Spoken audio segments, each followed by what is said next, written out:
C'est-à-dire que Le Petit Ballon a réussi à émerger en tant que marque, c'est-à-dire avec un positionnement, avec un ton, avec un discours, avec une mission. Et ça, il y a très peu de marques digitales qui réussissent ça. Et moi, j'adore le marketing des marques. Et j'ai vu le plaisir qu'elle amenait. Et je me suis dit, là, il y a un vrai truc. J'ai demandé un certain nombre de chiffres.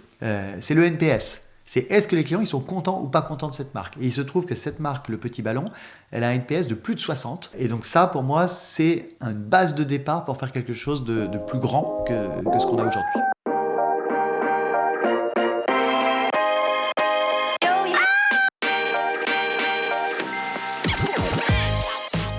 Bonjour et bienvenue parmi les Digital Doers, votre podcast source d'inspiration pour les acteurs de l'innovation. Ce programme est coproduit avec Comexposium pour l'événement incontournable qu'est le One-to-One Retail e-commerce de Monaco.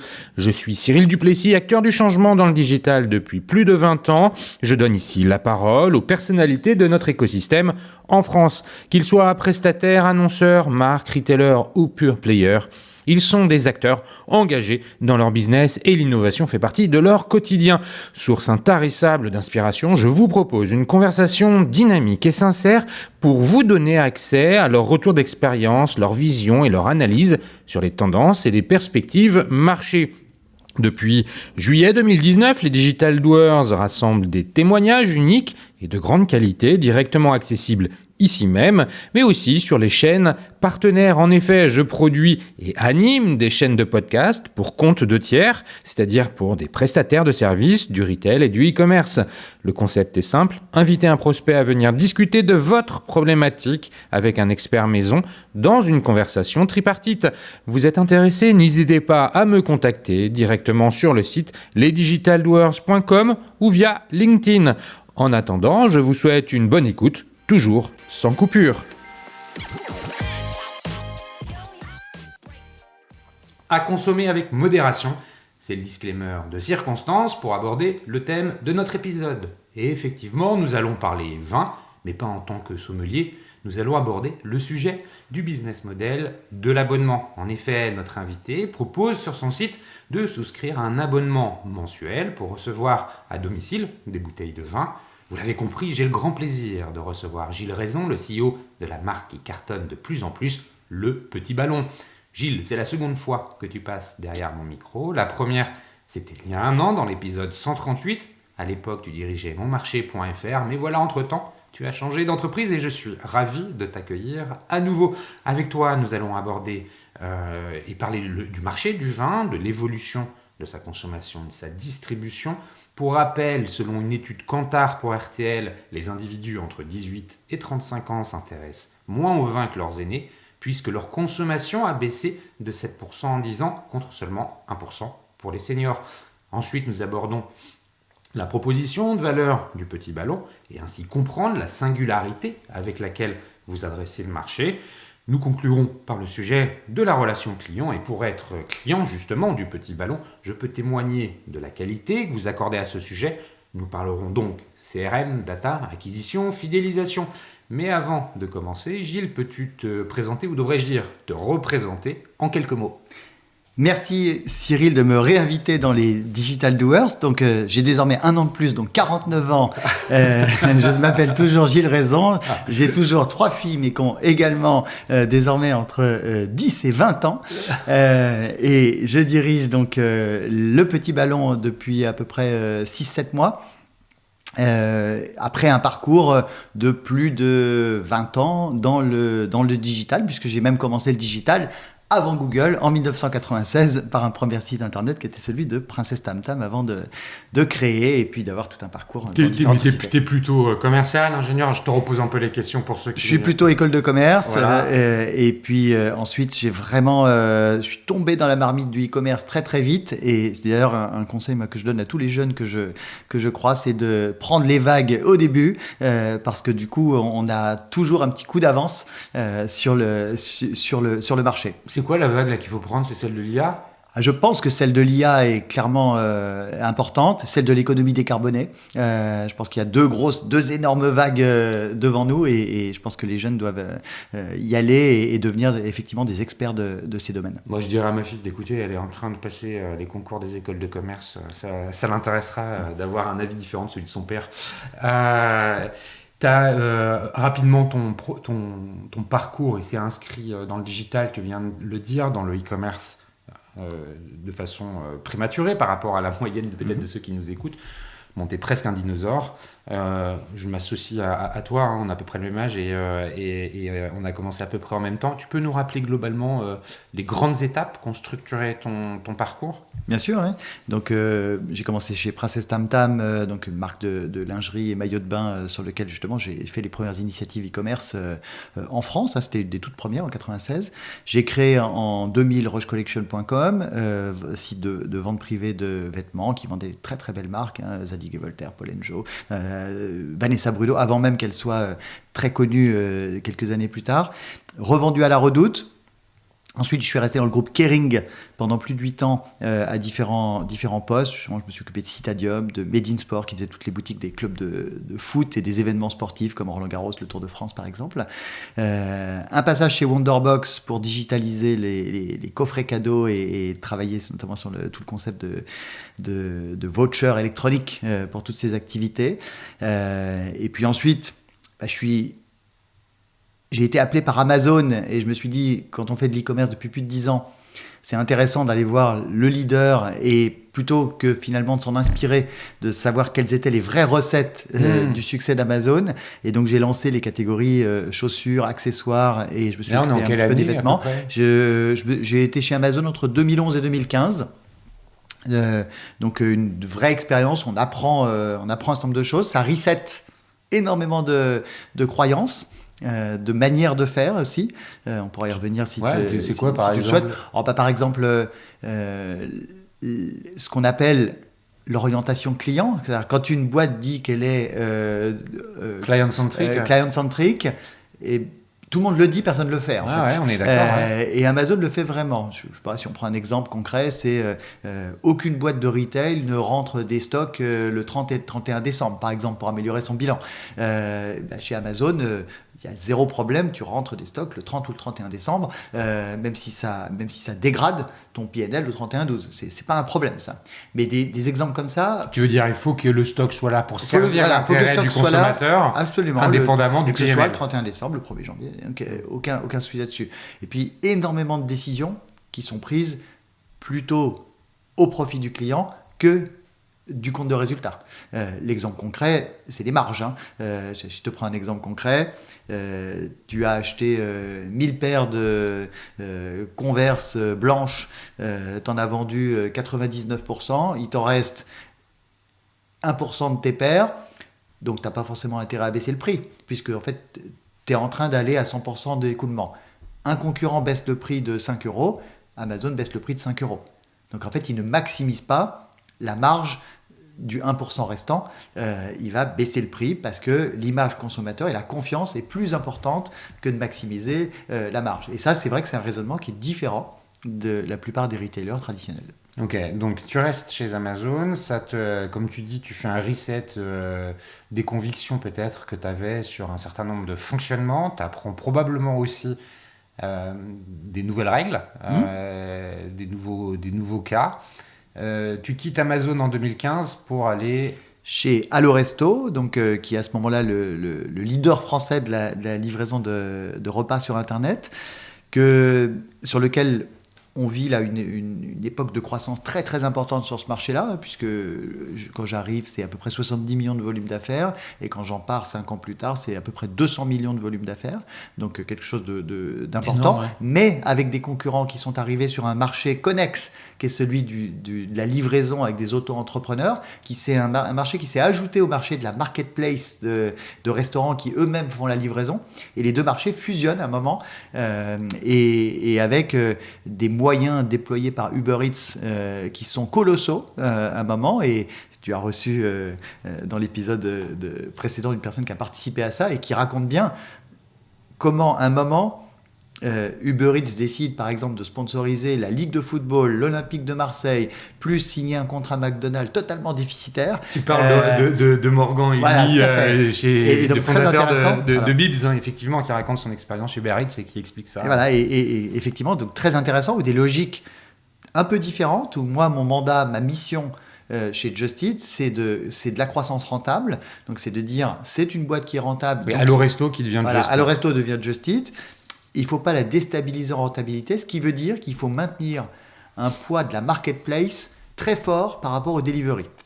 Parce que le delivery, donc j'assure la livraison avec des salariés ou des auto-entrepreneurs, c'est un marché qui d'ailleurs reste aujourd'hui peu rentable, voire pas rentable du tout.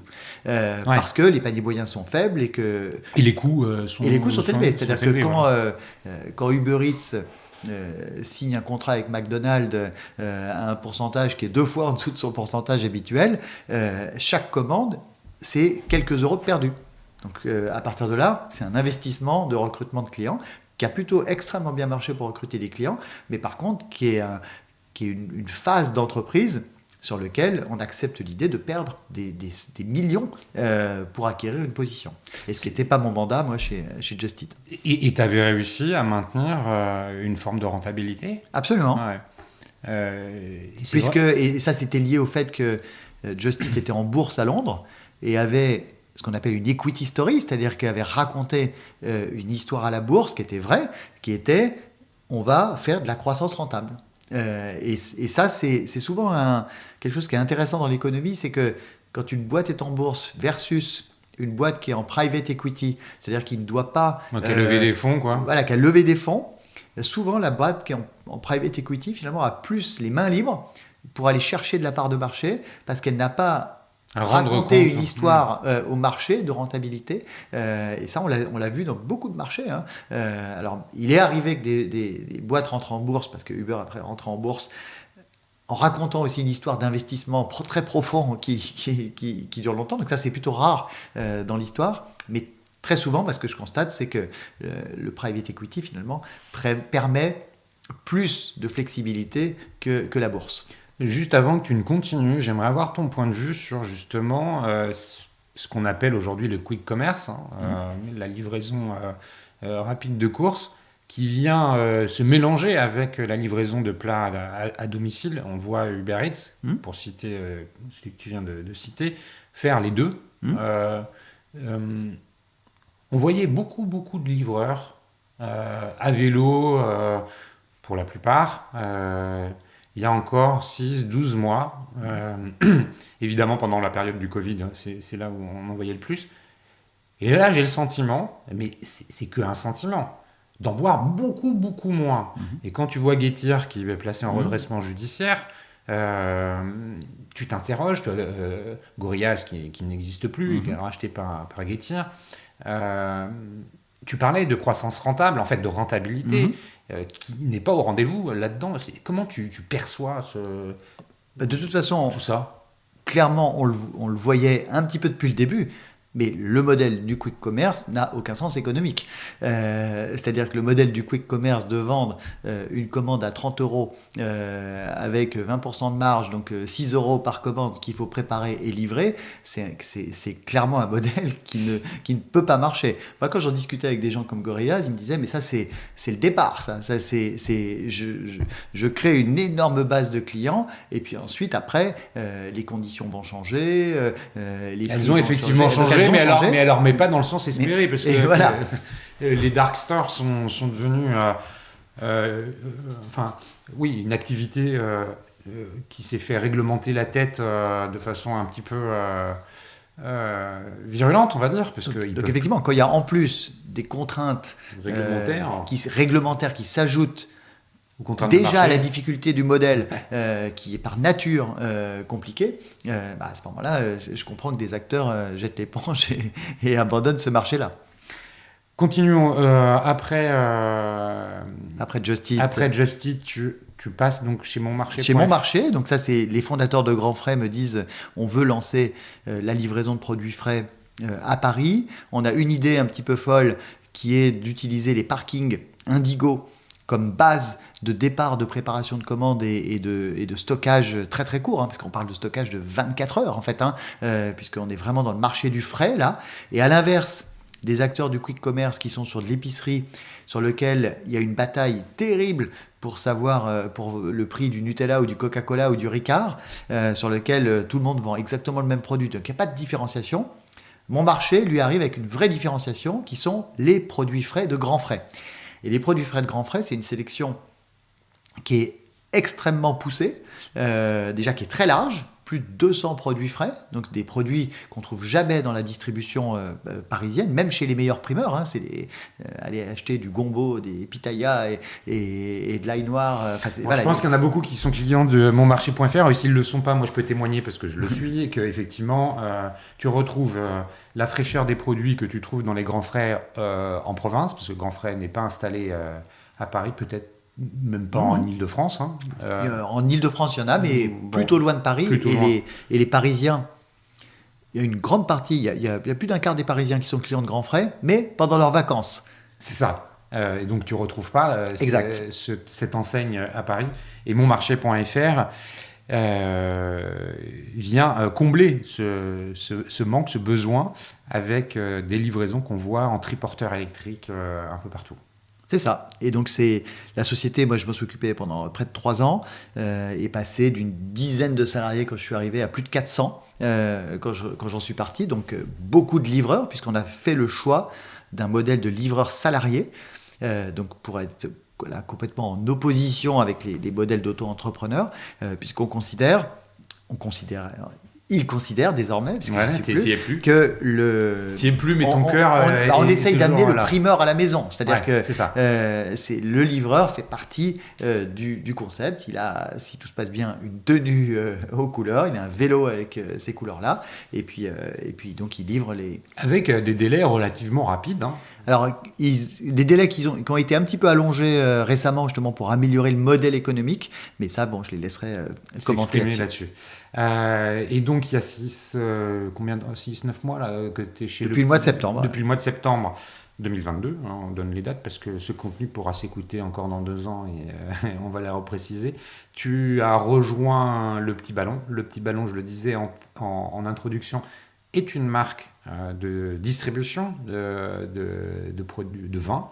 Alors, tu vas nous pitcher le truc, hein, mais globalement, avant de le faire, est-ce que tu peux nous dire ce qui t'a séduit dans le projet du Petit Ballon et quelle est ta lettre de mission ? Alors, c'est un appel du fondateur du Petit Ballon, Martin Ohanessian, qui m'a mis la puce à l'oreille en me disant voilà, on a envie de quelqu'un pour passer au stade supérieur avec le Petit Ballon, et il se trouve qu'on est en train de créer un petit groupe autour du vin et sur lequel il y a un écosystème à créer. Donc le Petit Ballon venait de racheter Decantalo.com, qui est site e-commerce basé en Espagne mais livrant dans toute l'Europe, de plus de 7000 références de vin. En fait, c'est un des plus gros catalogues online de vin. Et donc, le Petit Ballon a racheté cette société, et par ailleurs, le groupe actionnaire du Petit Ballon a différents autres actifs dans le vin, comme un domaine par exemple à Villiers-Morgon, et c'était l'opportunité de prendre tout cet ensemble en fait.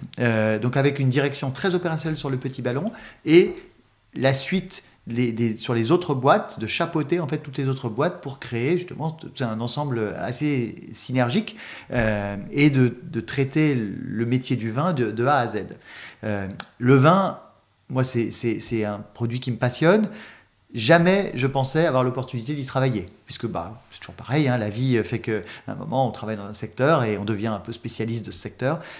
Et là, cette chance de pouvoir aller dans ce secteur-là m'a attiré. Et le Petit Ballon a une chose, moi, qui me séduit, et je pense que c'est une des clés aujourd'hui pour réussir dans le digital, c'est une marque. C'est-à-dire que le Petit Ballon a réussi à émerger en tant que marque, c'est-à-dire avec un positionnement, avec un ton, avec un discours, avec une mission. Et ça, il y a très peu de marques digitales qui réussissent ça. Quand on réfléchit, nous, aux marques qui nous inspirent dans le digital, on voit des back market, par exemple, qui savent raconter une histoire qui est vachement bien. Une marque comme Cheers, dans les photos, par exemple, fait mieux que les autres pour raconter quelque chose, une couche un peu supérieure du simple produit ou service. Et le Petit Ballon est dans ce cas-là. Et moi, j'adore le marketing des marques. Et cette marque, j'ai été client, j'ai vu des gens autour de moi clients, et j'ai vu le plaisir qu'elle amenait. Et je me suis dit, là, il y a un vrai truc. J'ai demandé un certain nombre de chiffres. Notamment, moi, il y a un chiffre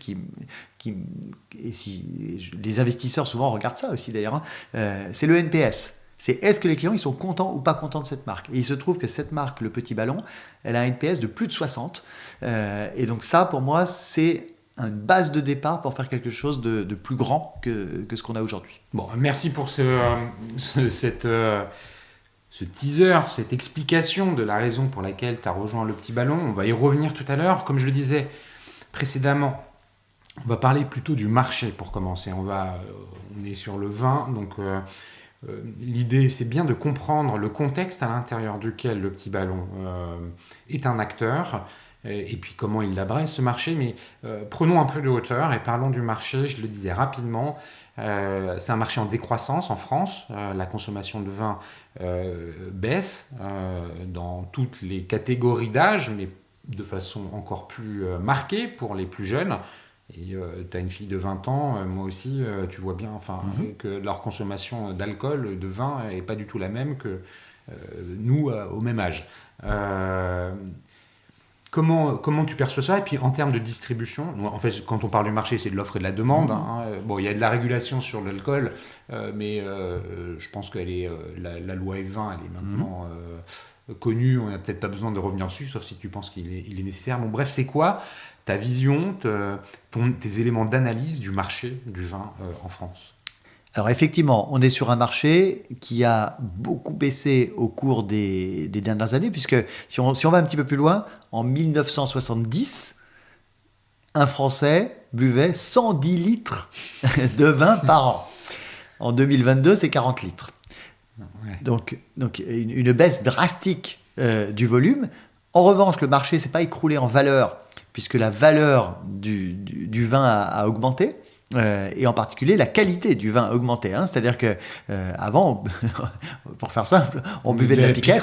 C'est ça. Et d'ailleurs, les lois, comme la loi E20, effectivement, ont clairement fait baisser la consommation parce qu'il y a des contraintes assez fortes sur les vendeurs de vin, mais c'est pas plus mal. C'est-à-dire qu'en termes de santé publique, c'est-à-dire que moi, j'ai retrouvé des campagnes datant des années d'après-guerre, et c'est assez fou. C'est-à-dire qu'on dit le vin est un aliment. Ouais, c'est ça. On dit, en gros, si tu bois, tu vas mourir 10 ans plus tard que les buveurs d'eau. Ça, c'est très très étonnant. Donc tout ça, il y a un cadre. Il y a par contre un travail extraordinaire qui est fait dans le marché sur la production de qualité. Et la France reste le premier producteur de vin en valeur au monde. C'est l'Italie en volume et c'est la France en valeur. Et d'ailleurs, c'est en termes de balance commerciale, c'est le deuxième secteur après l'aéronautique dans la balance commerciale française. C'est même devant le luxe. Ah oui. Donc c'est un secteur qui a une importance en fait capitale pour la France. Et donc ça, c'est aussi une mission, nous, en tant que distributeurs finalement français qui adressons les Français, c'est de permettre aux viticulteurs de faire ce qu'ils doivent faire, c'est-à-dire de bien réussir leur vin et de trouver des bons débouchés à des prix corrects.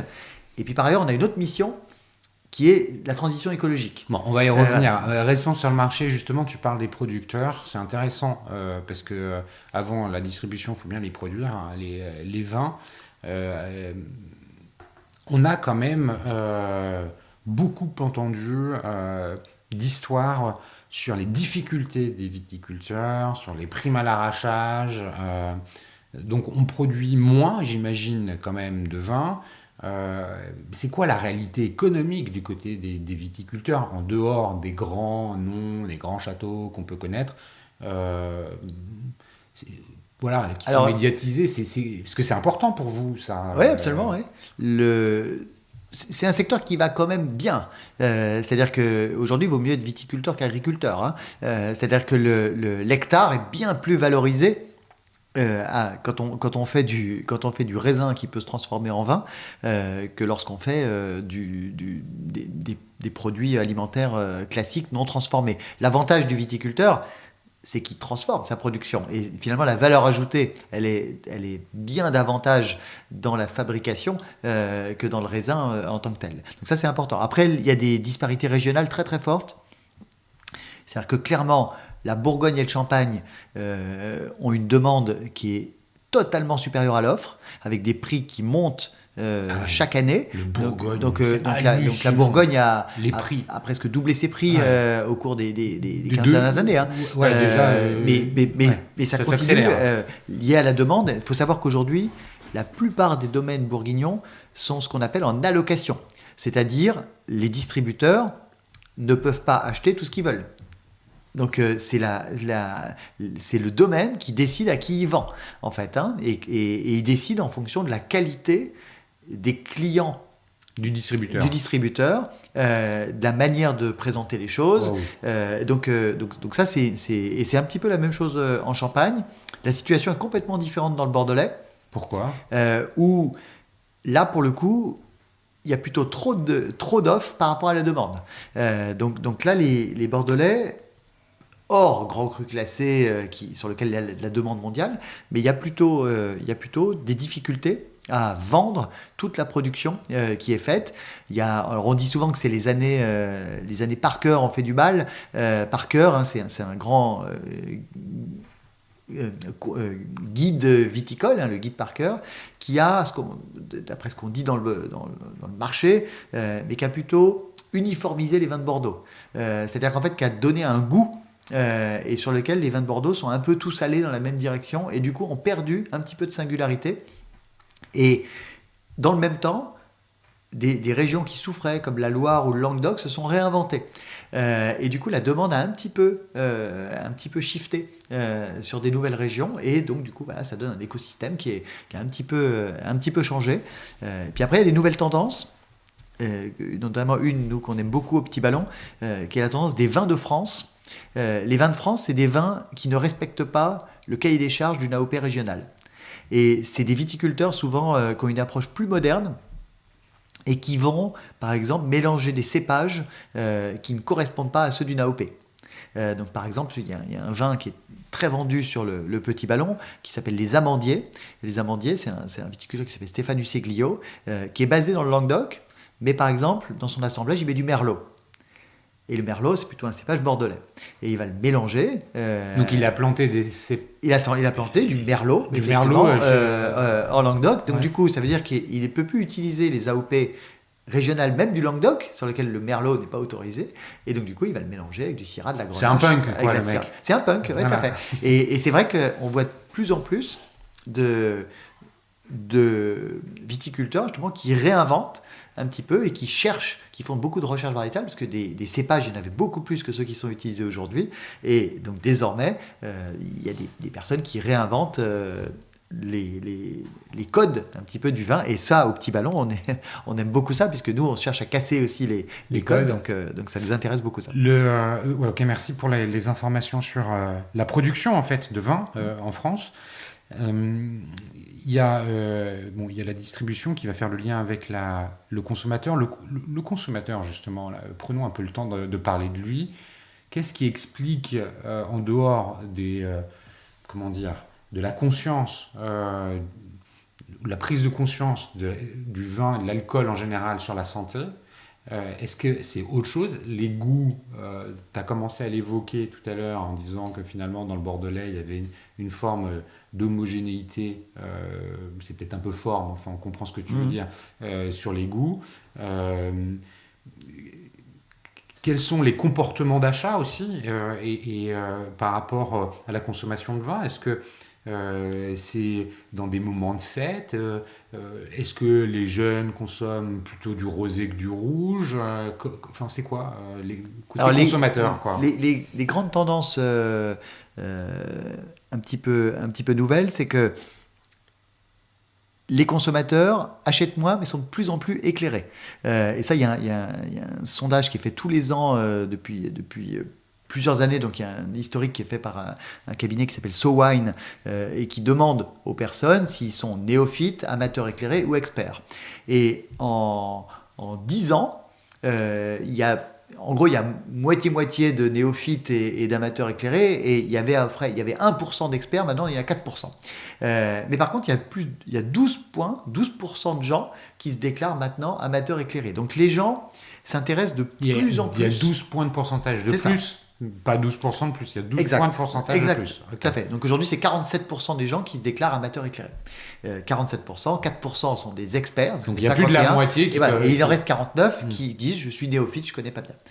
Et ça, c'est important parce que plus une personne s'intéresse au vin, plus elle achète des bouteilles chères. Donc elle n'achète pas plus, mais par contre elle dépense plus.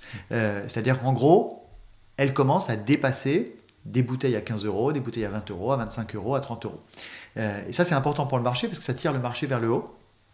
Ça tire pas justement, c'est la consommation en termes de santé, ça reste propre puisque les gens boivent pas plus de bouteilles. Le but, c'est pas de revenir aux 110 litres des années 70, mais simplement, ça permet de mieux valoriser le travail des vignerons qui font de la qualité. Et donc c'est une démarche qui est importante. Ensuite, les jeunes consomment moins de vin, ça c'est clair. La bière est devenue la boisson préférée des jeunes, des Français. Surtout sur les 18-24.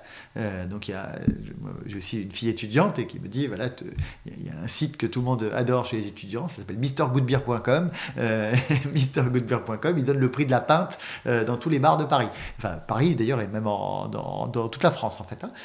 Et donc, ça montre bien une tendance, effectivement. D'ailleurs, moi je suis toujours étonné de voir que dans les bars aujourd'hui, on est passé du 25 centilitres au 50 centilitres. C'est-à-dire que désormais, la norme, c'est de boire 50 centilitres. Ouais. C'est la pinte. Ouais. Alors que c'était exceptionnel avant de boire une pinte dans un bar. Donc, c'est devenu assez important. Donc, les jeunes, effectivement, boivent moins de vin.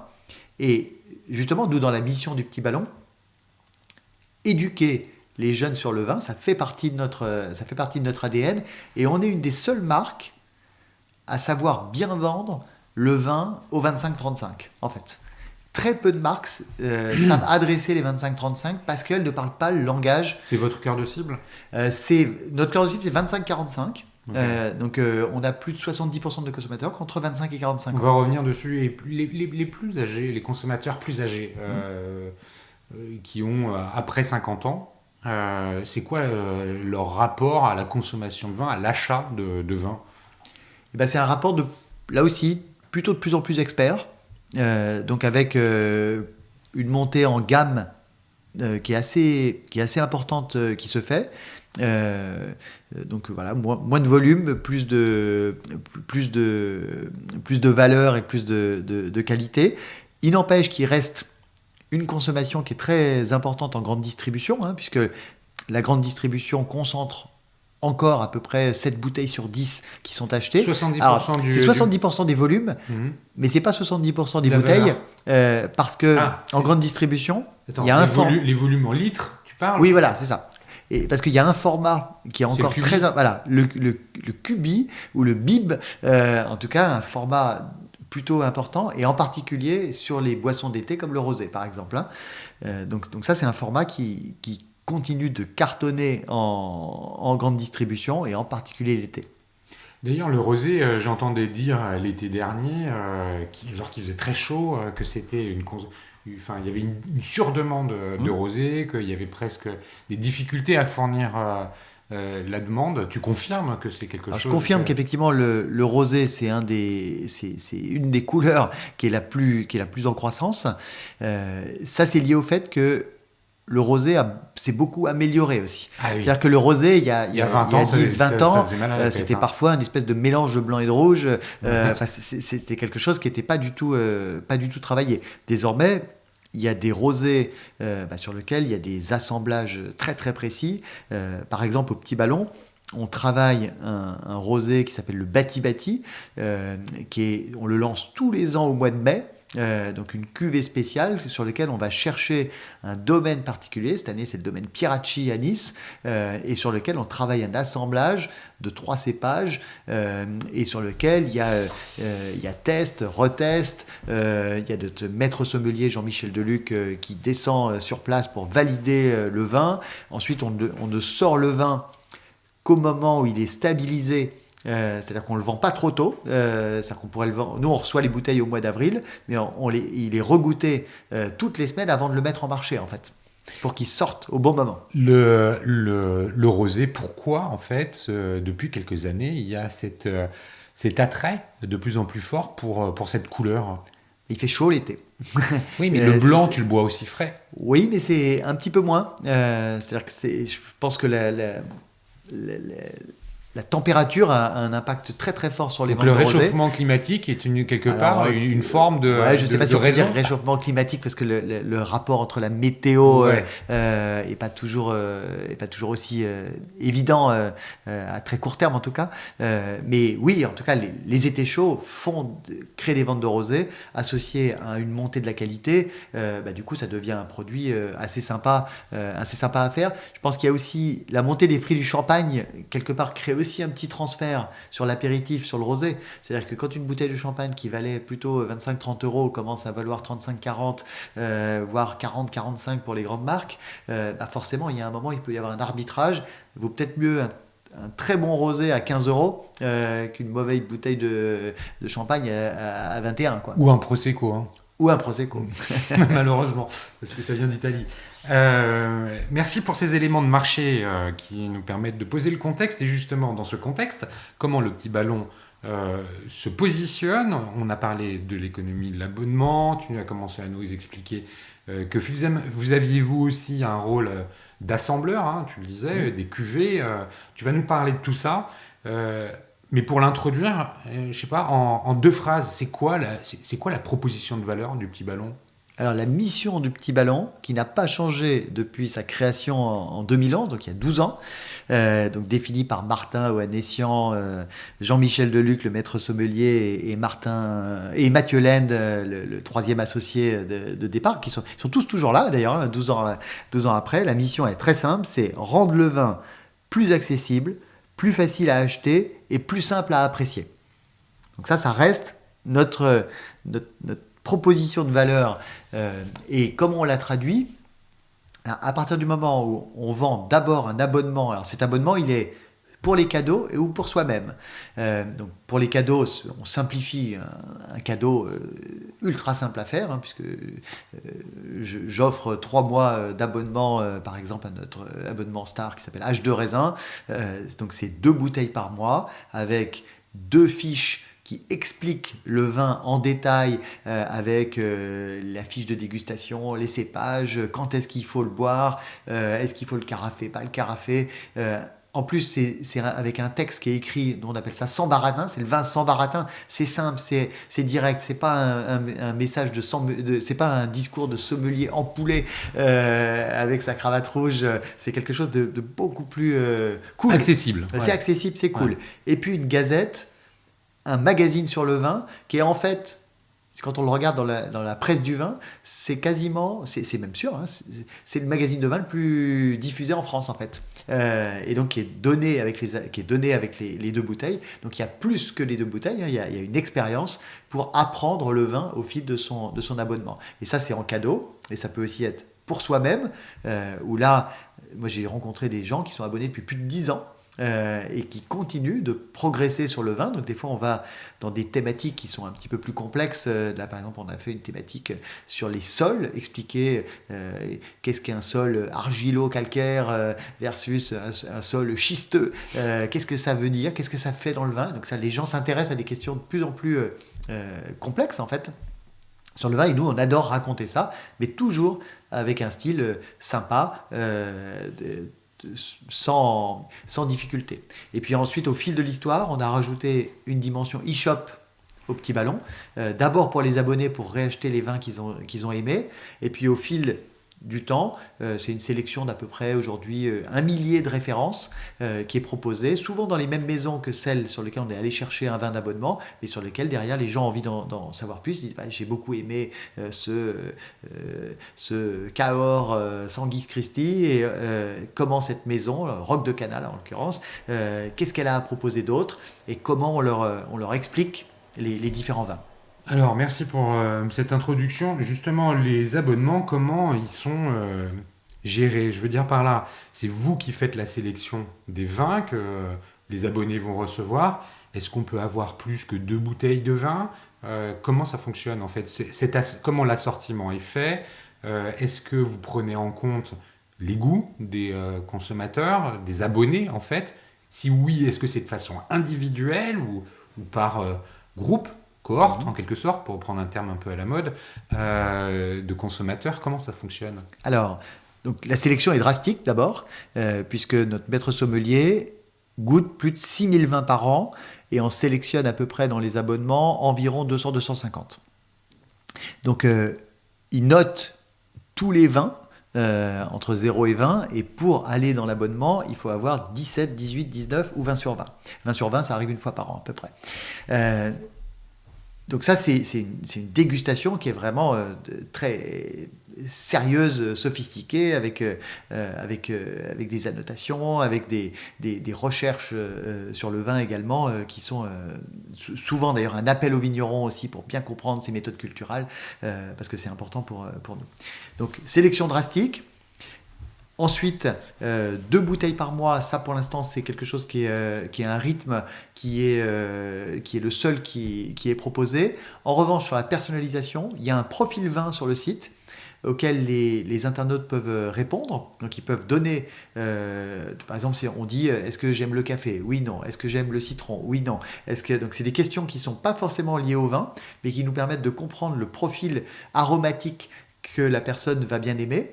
Et ensuite, on va affiner justement les envois des bouteilles en fonction de ce profil aromatique souhaité. Et il y a des personnes qui sont plus aventuriers, qui veulent justement découvrir des nouvelles choses, et donc on peut s'adapter à ça. Et par exemple, quand on s'abonne au début, on dit est-ce que vous voulez prendre le train en marche ou est-ce que vous voulez qu'on vous donne le programme éducatif de départ, qui va vous donner par exemple l'apprentissage des cépages, choses comme ça. Ou est-ce que vous voulez tout de suite le train en marche, vous êtes au mois de décembre, il y a du champagne. Au mois d'août, il va y avoir un vin d'apéro très léger, que vous pouvez plutôt mettre au frigo parce que vous n'avez pas envie de vous prendre un rouge lourd à 18 degrés, enfin 18 degrés d'alcool, hein, mais à 18 degrés de température de service. Et donc, ça, on s'adapte effectivement à ça. Et puis ensuite, souvent, ce qu'on constate, c'est qu'il y a différents prix d'abonnement correspondant finalement à différents personas de compréhension du vin. Et comme je disais, plus on est expert, plus on monte en gamme. Donc très souvent, les gens rentrent sur un abonnement qui vaut à peu près 25 € par mois avec 2 bouteilles qui sont en fait des pépites qui ont été trouvées. Donc c'est des bouteilles qui valent plutôt à peu près 12 €, 13 €.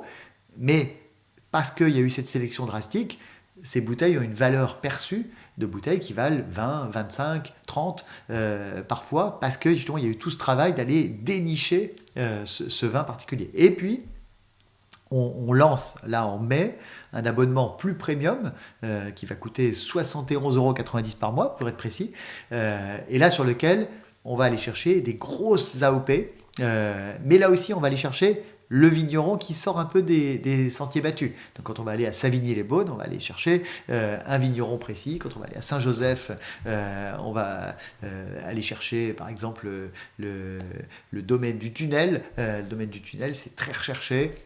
Et donc ça fait partie de notre mission d'aller dénicher des vins qui vont, un, plaire, et deux, qui ne sont pas faciles à trouver.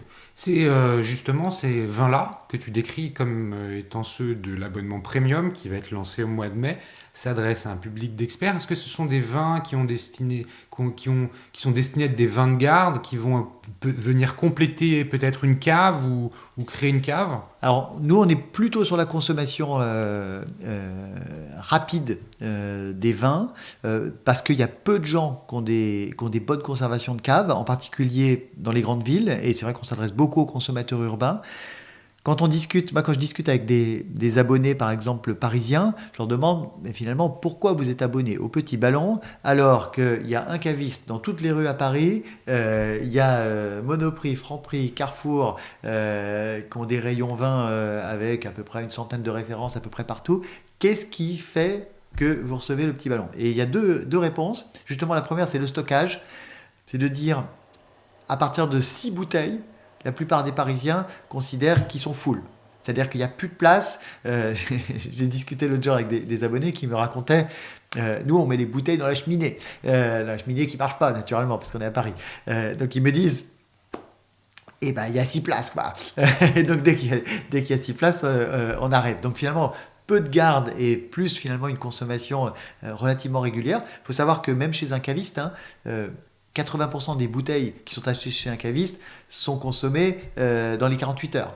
Donc le use case classique du caviste, c'est je viens à 18h pour le dîner. Donc c'est quand même un phénomène qui est assez classique, quoi. Et donc nous on est plutôt dans cet axe-là. Ok, merci pour cet élément d'explication. Je voudrais revenir un petit peu en arrière. Tu expliques que le petit ballon, en fait, ça a 12 ans, si ça... comment tu peux nous faire un petit historique de la création de l'entreprise? Parce qu'il y a des aspects que je voudrais... Là, on a parlé du marché, on a parlé de la façon avec laquelle vous adressez les consommateurs. Derrière, il y a une réalité opérationnelle qui est tangible. Parce que les bouteilles, l'envoi de bouteilles, c'est pas comme envoyer une paire de chaussures. Tu parlais des chaussures tout à l'heure. C'est un peu plus complexe, c'est plus lourd, c'est plus fragile. Et puis, on ne parle pas de soda, on parle de vin. Donc, c'est à prendre avec précaution. Fais-nous un petit refresh de l'historique. Comment ça a commencé, pourquoi c'est parti ou pas directement avec l'abonnement, pour qu'on arrive à ce que c'est aujourd'hui. Il y a aussi des magasins dans le 15e. Je suis passé devant, rue des Entrepreneurs, non, si je c'est ça, voilà. Exactement. Donc voilà, pour qu'on aille jusqu'à aujourd'hui, rembobinons un petit peu le film. Alors l'idée initiale de Martin Ohanessian, dans sa tête, c'est de dire je n'arrive pas à choisir des vins. C'est-à-dire que je vais en grande distribution, j'adore le vin, j'adore la convivialité, mais alors quand je suis devant le rayon, je suis complètement perdu. J'ai des régions, j'ai des prix, mais je ne sais pas ce qui est bon, ce qui n'est pas bon et tout. Donc lui, il est parti de ce principe-là, qui est de dire c'est la difficulté, c'est le cas qu'il a traité, c'est la difficulté à choisir des vins qui vont me plaire et sur lesquels je ne vais pas me tromper. Là-dessus, justement, il a rencontré Jean-Michel Deluc et ils sont arrivés à la conclusion de dire si on sélectionnait finalement pour l'internaute directement ces vins, là on tient peut-être quelque chose. C'est quelque chose sur lequel tout le monde a plus ou moins déjà essayé, parce que 10 ans avant, il y avait des châteaux online, des Wine & Co, donc il y avait déjà des initiatives dans le vin, et finalement l'abonnement, personne n'avait trouvé la clé en fait. Mais c'est là où la marque justement prend tout son sens, et qu'à un moment, quand on trouve un bon positionnement, une bonne histoire à raconter et qu'on exécute correctement son projet, et ben là le truc peut vraiment décoller. Et donc il y a eu au début les box, les gens allaient les chercher chez Martin. Donc dans son appartement chez Martin, et puis après il y a eu une première boutique qui a été rue du Rocher, qui est toujours ouverte, qui est toujours notre boutique principale, juste à côté des bureaux de LinkedIn et de Nexity, qu'on voit parfois venir chercher des bouteilles de champagne dans nos boutiques. Ça a l'air sympa chez LinkedIn.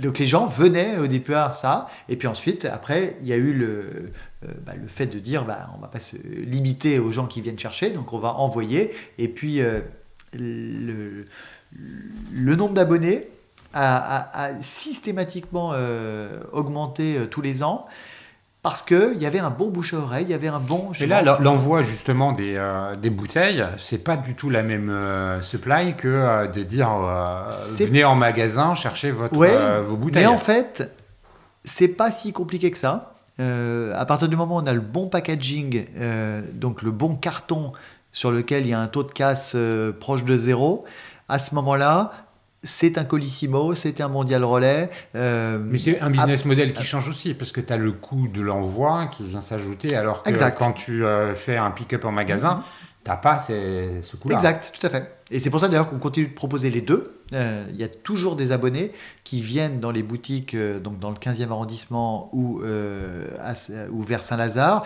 Et on en a ouvert une en début d'année 2023. J'en ai ouvert une à Lyon. Parce que justement, ce qui m'intéresse, c'est de montrer que si on a une boutique physique dans une ville, à ce moment-là, la base d'abonnés explose en nombre.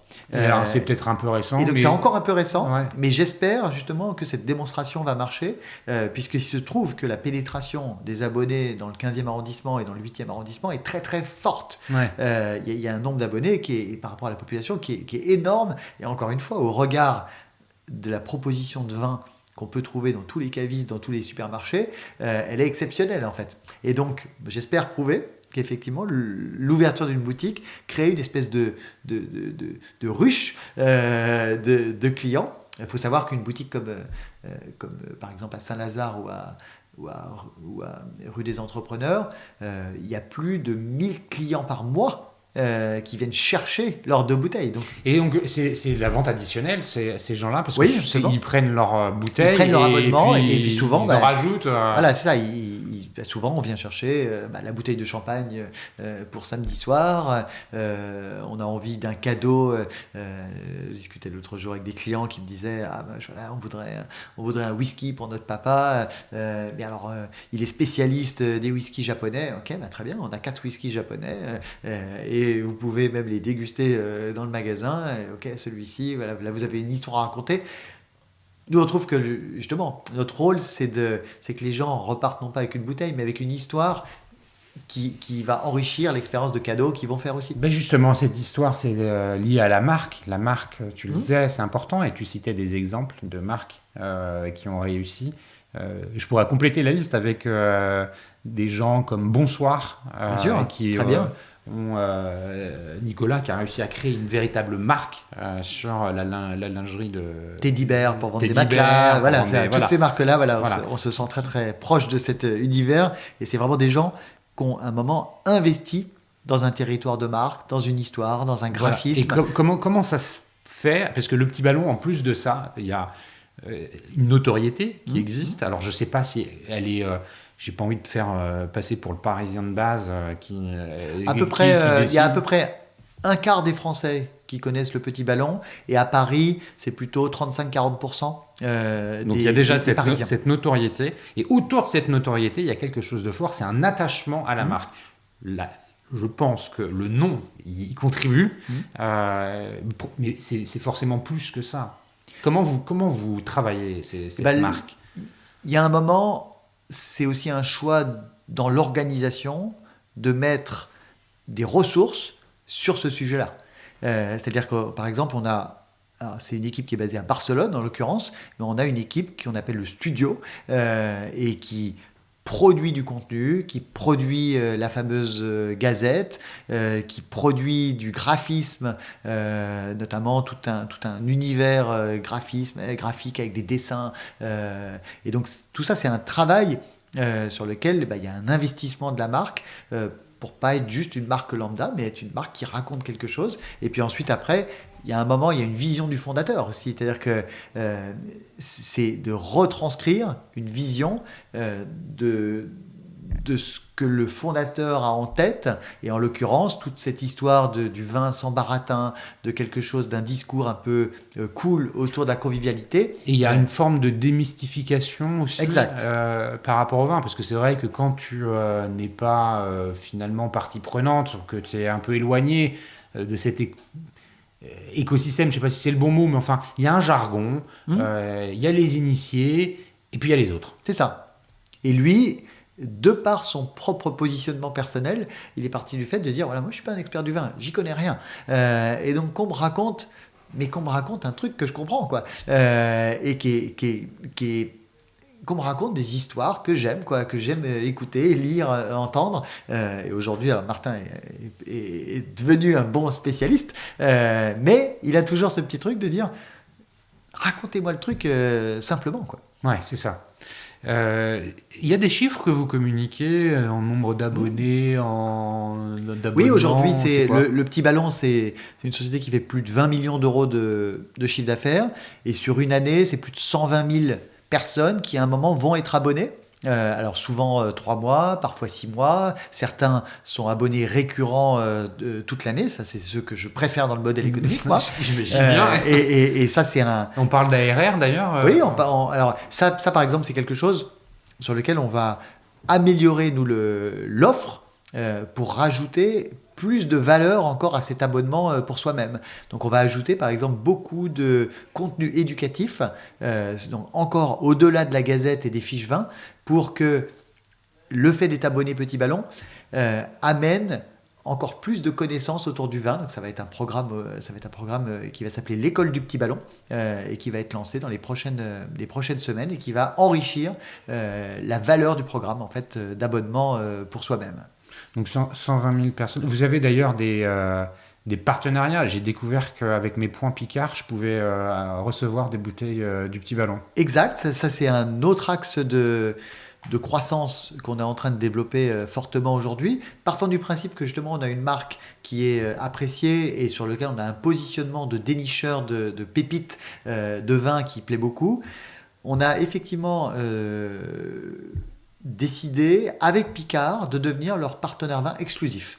Et donc, dans la plupart des magasins Picard, il y a un meuble avec une quinzaine de références qui ont été sélectionnées spécifiquement pour Picard, correspondant à là aussi des rapports qualité-prix extrêmement bons.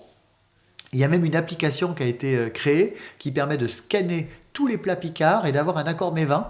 Donc si je scanne mon chili con carne ou mes lasagnes végétariennes, on va me conseiller un des vins de la sélection Petit Ballon.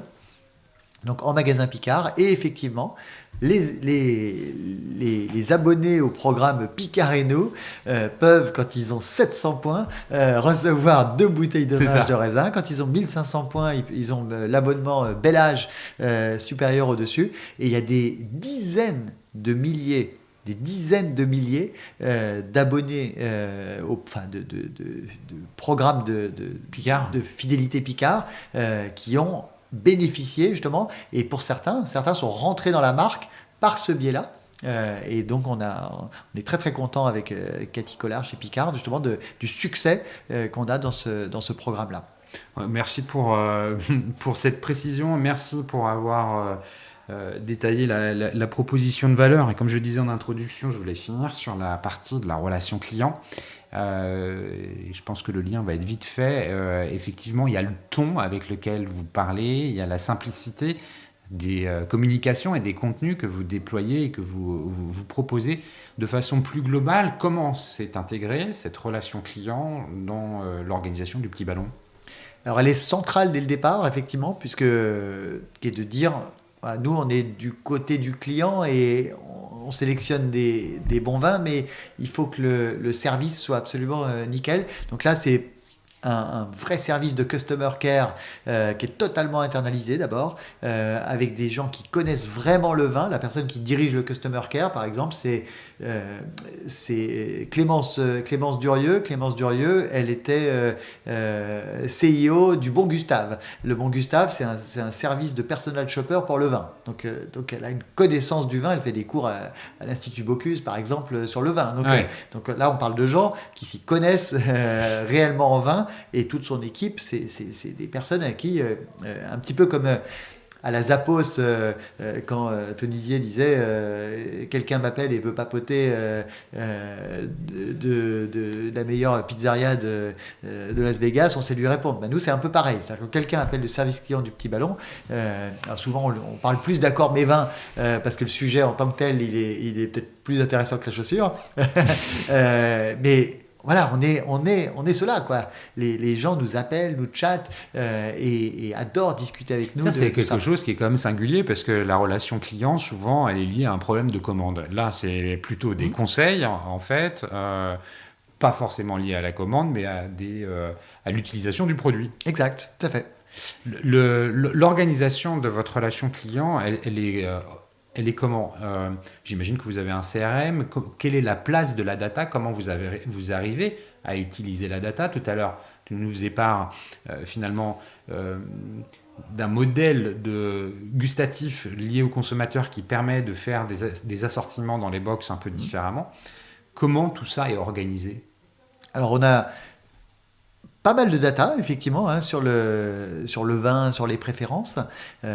Donc tout ça est organisé de manière assez classique avec du BigQuery, des bonnes bases de données, et puis plugué à des outils type Zendesk côté service client, des data lookers qui est apporté par Google désormais, qui nous permet de visualiser tout ça, et ce fameux moteur effectivement de préférence sur le vin, pour le coup qui est un rachat qui a été fait d'ailleurs. Ça a été un rachat d'une société qui avait justement ce moteur qui permet de personnaliser l'offre, et ça aujourd'hui finalement il n'est pas encore très très visible en front office pour les clients, et ça c'est quelque chose qu'on va vraiment travailler de manière beaucoup plus poussée, puisqu'on pense qu'on a un vrai discours sur proposer le vin qui va te plaire.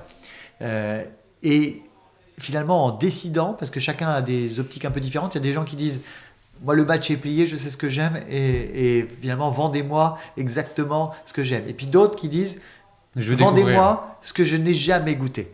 Et c'est ces deux personnes-là qu'on va vraiment pousser au maximum pour enrichir encore l'expérience. J'ai l'esprit d'escalier. Je reviens sur un point qu'on a évoqué tout à l'heure, la logistique. Vous l'avez internalisé ou externalisé, la logistique? Alors, il se trouve que... Parce que, pardon, je te laisse répondre. Pourquoi je te pose la question? Parce que derrière, quand j'imagine les box, j'ai la commande de Cyril Duplessis qui est là, et lui, il aime plutôt ça. Comment ça se passe concrètement? En fait, tu as un mec qui a accès à plein de vins différents, et puis c'est l'assortiment de la bouteille A avec la bouteille Z. Alors, donc la chance qu'on a déjà, c'est que l'actionnaire du Petit Ballon, c'est une société de logistique et transport. À la base, c'est une société qui fait plus de 250 millions logistique transport, basée à Lyon, qui s'appelle la boîte logistique transport s'appelle BMW, et la filiale au-dessus s'appelle Cogip, donc une filiale de participation qui est dirigée par Jean-Alexandre Manchès, quelqu'un qui a une quarantaine d'années et qui dirige ce groupe et justement qui a décidé d'investir dans le vin. Ainsi que dans les restaurants d'ailleurs, en plus de cette activité historique transport. Et donc, il se trouve que c'est notre actionnaire qui assure notre propre logistique. Donc ça, c'est bien parce qu'on est chez nous, mais en même temps, c'est des spécialistes qui le font.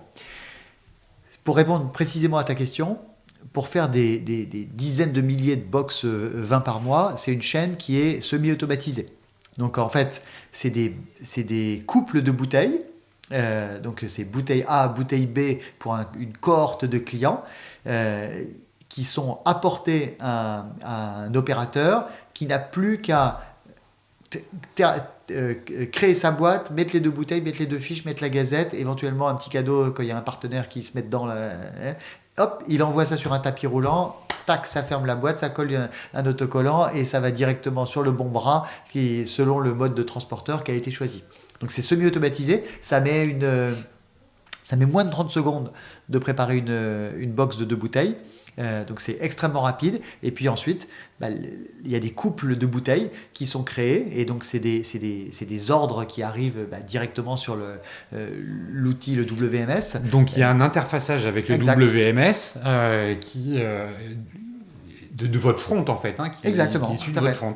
Ok, merci pour Et l'immense avantage de ce marché-là, c'est que quand on fait de l'abonnement, finalement, on a un certain temps pour expédier ces 2 bouteilles. C'est plus facile que l'e-commerce. Alors, l'e-commerce, vous avez une commande, vous devez la préparer, allez, on va dire sous 24 heures pour l'expédier, pour qu'elle arrive chez le client d'un délai raisonnable, 2 jours pour les meilleurs, 3 jours, 4 jours si on est un petit peu moins bon.